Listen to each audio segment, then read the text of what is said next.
Oh, what this video is going to be about is a lot of people get really nervous when they have to study for pre-trip. Pre-trip can be a real headache when you're trying to verbatim remember what to say when you get in front of a tester.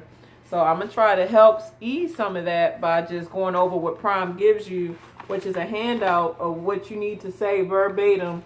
So I'm just going to cover the engine compartment and the tractor, and I'm going to read up until we get to the trailer, and I'm going to save the trailer for part 2 for pre-trip.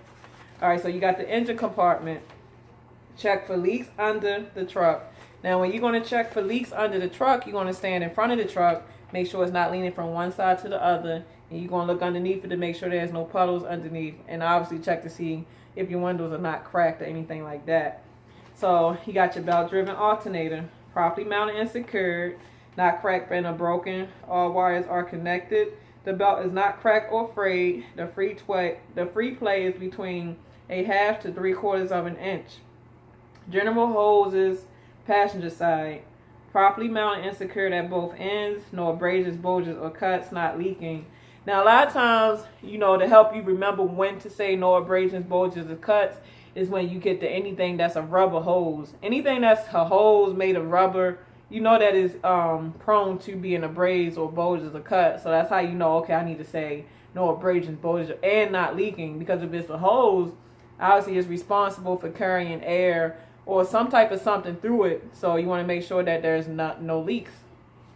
General hoses, driver side, properly mounted and secured at both ends. No abrasions, bulges, or cuts, not leaking. Coolant level, properly mounted and secured, not cracked, bent, or broken, not leaking, and filled to manufacturer's specification. Anytime you check any fluids in the engine compartment, you always want to say filled to proper manufacturer specs, because if it's not filled to, the proper level, then, whatever that fluid is for, it's not going to work properly because it's not enough fluid for it to do its job. So, belt-driven water pump, properly mounted and secured, not cracked, bent, or broken, not leaking. The belt is not cracked or frayed. The free play is between a half to 3/4 of an inch. So you have your water pump and your power steering pump that's most likely driven by the same serpentine belt. So you're going to kind of say some of the same stuff when you get to those two. Now, a lot of times people forget the oil dipstick because it is really easy to, because obviously now you're on the driver's side, so you're trying to get to everything and you just overlook that oil dipstick, that big yellow thing, that's the oil dipstick. And you only got to say one thing. All you got to say is filled to manufacturer spec, because the only thing that is just pulling the dipstick out to make sure it's, it's filled right. So now we at the power steering fluid level. Properly mounted and secured, not cracked, bent, or broken, not leaking, filled to manufacturer specification. Okay. Then you got the gear driven power steering pump. Properly mounted and secured, not cracked, bent, or broken, and not leaking. Because obviously you got fluid and then you got a pump that pumps the power steering through the lines so that you can have an easy steering. Gotta have that, because I'm sure back in the day they didn't have power steering pumps the way they had the strong arm that steering wheel all the way. Them dudes had some woohoo. So, gear-driven air compressor. Now, depending on what truck you want to have, the air compressors can be located in different areas, but most likely it's going to be mounted on the firewall, where the stern linkage is. So, gear-driven air compressor. So, obviously it's an air compressor that pumps air, so you're going to make sure it's not leaking. So, for the gear-driven air compressor, properly mounted and secured, not cracked, bent, or broken, and not leaking. Steering gearbox and hoses. Now, a steering gearbox and hoses, like I said, that the power steering pump is going to pump through that gearbox and the hoses so that you can have easy turning. So they're going to show you all this when you get to Prime, so don't worry about it if you can't really follow me visually. Just try to remember this stuff, because when you get there, they're going to show you all this stuff, so don't worry. Steering gearbox and hoses. Properly mounted and secured, not cracked, bent, or broken. No abrasions, bulges, or cuts, and not leaking. Now remember, it's a hose involved, so no abrasions, bulges, or cuts, and not leaking. Stern linkage. The stern linkage is like a rod, and there's components to it, but that rod is what helps you to turn. So when you turn, and that rod is turning the stern gearbox, which turns the tie rod, so your wheels can go right or left. So stern linkage. Properly mounted and secured, not cracked, bent, or broken, no missing castle nuts or cotter pins. Make sure you point out all the fitment arms, drag link, tie rod, and 3 castle nuts. So now spring hangers or mounts. both front and rear, properly mounted and secured, not cracked, bent, or broken. Then you got your leaf springs, properly mounted and secured at both ends, not cracked, bent, or broken. None are shifted. Then you got your U-bolts, properly mounted and secured, not cracked, bent, or broken, and none are missing. Then you got your shock absorbers, properly mounted and secured at both ends, not cracked, bent, or broken, and not leaking. Now obviously, you know, shocks hold air, so you know that can leak air. Matter of fact, they hold oil or anything of that nature. Alright, so now we on the brake hoses or lines. Properly mounted and secured at both ends, no abrasions, bulges, or cuts, not leaking air. So obviously the brake hoses, you know, is not fluid like a car. It has air that goes through, so you don't want to make sure that it's not leaking air.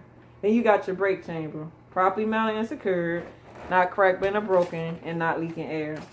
So then you got your slack adjuster and push rod, properly mounted and secured, not cracked, bent, or broken.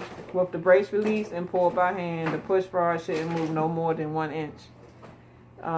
Brake drum, properly mounted and secured, not cracked, bent, or broken. Now we're at the brake lining, properly mounted and secured, not cracked, bent, or broken. No oil or debris. Note, friction material is not worn dangerously thin. Now with brake shoes, like, this is not something that you just practice just because, you know, you just doing it one time just to pass the test. Like, you really want to get out and check these brake shoes when you out on the road, because brakes are your lifeline. If you ain't got no brakes, then, you know, you can lose your life or kill somebody. So you always want to look at your brake shoes, you know, make sure that they're not thin. And like, you know, most trucks have drums, and inside the drums is the brake shoes. So you can pretty much tell if they're thin or not. Or if it, and then you can make sure ain't no oil or like water or debris on there, because that can make it the way you can't stop either. That's why they say if you ride through a puddle of water, you know, you want to kind of fan, not to the point the way you lose too much air, but you want to fan your brakes to dry them out, because that can keep you from stopping. So, okay, you got your axle seal or hub seal. That's what causes the oil debris to get on your brake. Properly mounted and secured, not cracked, bent, or broken, not leaking, and filled to manufacturer specs. Alright, we had the lug nuts, properly mounted and secured, not cracked, bent, or broken. There are none missing, no rust trails or powder residue, no cracks around the bolt holes. Now, if you see rust residue, that means that your lug nuts are loose. But if you see cracks on the rim, that means your bolts are over tightened. So obviously, if you know there's powder residue, you want to go somewhere and get them torqued soon as possible. And on most trucks, it's 400 pounds per square inch. So you gotta remember that. And they charge, normally at a TA, they charge like $30 to torque the wheel. Sometimes they do it for free. That's why I plan on getting me a torque bar, because if I get somewhere and I can't get nowhere, I want to be able to torque my wheels in case they do come loose. And as far as it being over tightened, that's bad, because if you somebody that want to do it on the side of the road, you can't, because they don't over tighten your lug nuts to where you want to get it cut off or burnt off. All right, the rim, properly mounted and secured, not cracked, bent, or broken. No unauthorized welds. Stir tire, no abrasion, bulges, or cuts to the tread or sidewalls. Tread depth of no less than 4/32 seconds of an inch. Properly filled to manufacturer. With tires on trucks, usually it's like 100 psi for most trucks. So 100 psi or more. So, all right, now we want the driver's door fill area. Mirrors, properly mounted and secured, not cracked, bent, or broken, and clean. Because obviously if the mirrors got streaks or they ain't clean, you can't see. It's not like a car to where you got a rear view mirror. You got two side view mirrors. That's your lifeline to knowing what's beside you, what's behind you, blind spots. All right, door and hinges, properly mounted and secured, not cracked, bent, or broken. Opens and closes and latches properly. Door seals are not worn, torn, or dry rotting. Now, obviously, you want to make sure your latches are good, because if you driving at high speeds, especially, and that door fly open now, you like, phew, you out of there. You don't want to be dead because you're trying to work. You know, gotta be safe. And as far as the seals, you know, that's for weather reasons. So you don't want to be driving and air is just smacking you in the face. All right, now fuel tank, properly mounted and secured, not cracked, bent, or broken, not leaking from both the tank and the cap is on tight. Then you got your exhaust system, properly mounted and secured, not cracked, bent, or broken. There are no signs of a leak. And then you got your drive shaft, properly mounted and secured, not cracked, bent, or broken, not twisted, and the U-joints are free of any debris. And you got your catwalk and steps. And y'all see me on this a lot, especially when I'm dealing with load locks. Like, obviously, you want properly mounted and secured, not cracked, bent, or broken, clear of loose objects. Because obviously, if there are loose objects there, you don't want to slip and fall. So that's not good. Then you got your frame and cross members. Properly mounted and secured, not cracked, bent, or broken. There are no unauthorized holes or welds, no missing cross members. Then you got your torque arm, properly mounted and secured at both ends, not cracked, bent, or broken. Spring hangers and mounts, properly mounted and secured at both ends, not cracked, bent, or broken. Make sure that you check and point out the front and the rear of the spring mount. So obviously, if some parts has a front and an end to it, so you want to point to both sides and make sure you cover it so you don't lose points.